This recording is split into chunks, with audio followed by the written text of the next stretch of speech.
Hello everyone, welcome back to my channel GVK shorts and blogs. నేను మీ కావ్య. ఈరోజు blog వచ్చేసి కాశీ ట్రిప్ డే 1. సో మేము 1 మంత్ ప్రియోర్గానే ఫ్లైట్ టికెట్స్, రూమ్ బుకింగ్స్, దర్శనం టికెట్స్ అన్నీ బుక్ చేసుకున్నాము ఆన్లైన్లోనే. సో మేము వారణాసికి ఫ్లైట్లో వెళ్ళాము. సో అక్కడ దిగాక ఎయిర్పోర్ట్లో క్యాబ్ సర్వీసెస్ వాళ్ళని కనెక్ట్ అవుతే సో మా మెంబర్స్ బట్టి 2 క్యాబ్స్ బుక్ చేశాము. సో అక్కడ నుంచి బనారస్కి ఆల్మోస్ట్ 40 కిలోమీటర్స్ జర్నీ ఉంది.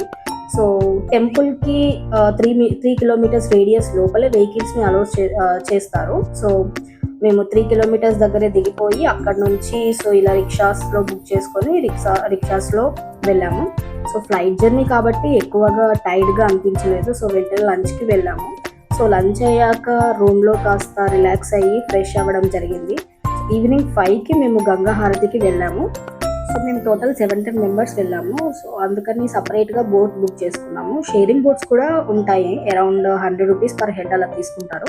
సో అసలు గంగా హారతి చూస్తుంటే చాలా బాగా అనిపించిందండి. అసలు ఆ ఆనందం వచ్చేసాయి, అంత బాగా అనిపించింది. సో లైఫ్లో అట్లీస్ట్ ఒక్కసారైనా అందరూ చూడవలసి, ఎక్స్పీరియన్స్ చేయవలసిన ప్లేస్ ఇది Kashi. So it's a great pleasant place and everyone should visit once in a life. కాసేపు మీరు కూడా ఎక్స్పీరియన్స్ చేయండి.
గంగా హారతి తర్వాత బోటింగ్ చేసాము. సో మేము సెపరేట్ బోటింగ్ కాబట్టి గైడ్ కూడా మాకు వచ్చారు. సో 64 ఘాట్స్ అన్నీ చూపించారు. అందులో మెయిన్గా ఛత్రపతి శివాజీ మహారాజ్ ఘాట్, అస్సి ఘాట్, మణికర్ణిక ఘాట్, సో ఇలా చాలా ఘాట్స్ ఉన్నాయి. సో మీ ఫేవరెట్ ఘాట్ ఏదైనా ఉంటే కమెంట్ చేయండి. సో నేను చాలా ఘాట్స్ నేమ్స్ మిస్ అయ్యాను. సో మీకు ఏమైనా తెలిస్తే కమెంట్ చేయండి.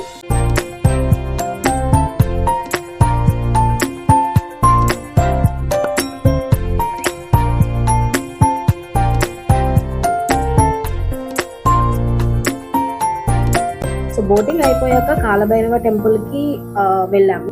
సో మెయిన్గా శివయ్య దర్శనం కన్నా ముందు కాలభైరవ దర్శనం చేయాలి అని అంటారు. సో అందుకని మేము కాలభైరవ దర్శనం ఫస్ట్ చేసుకున్నాము. సో సండే కాబట్టి చాలా రష్గా ఉండే. సో దర్శనం కూడా చాలా లేట్ అయిపోయింది. సో ఆల్మోస్ట్ 2 అవర్స్ అలా పట్టింది.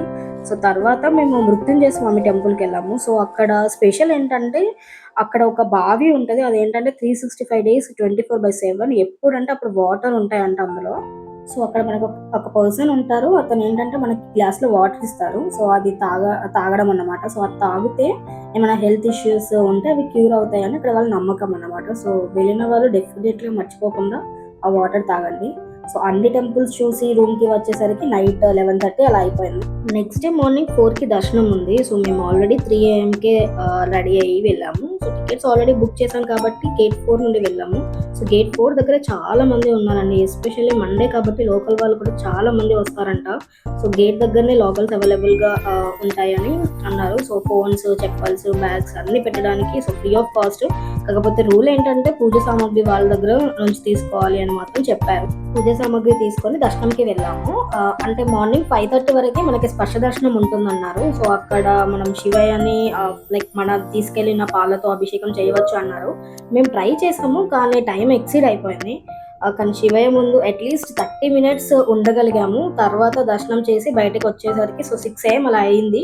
బయటకు వచ్చాక మిగతా temples like Annapurnadevi temple, Vishalakshi temple, Dundi Ganapayya temple, so ఇలా టెంపుల్స్ అన్ని విజిట్ చేసాము. తర్వాత షాపింగ్కి వెళ్ళాము. సో కొన్ని హ్యాండ్ బ్యాగ్స్ అండ్ శారీస్ తీసుకున్నాము. ఇది మా Day 1 trip. Thank you for watching.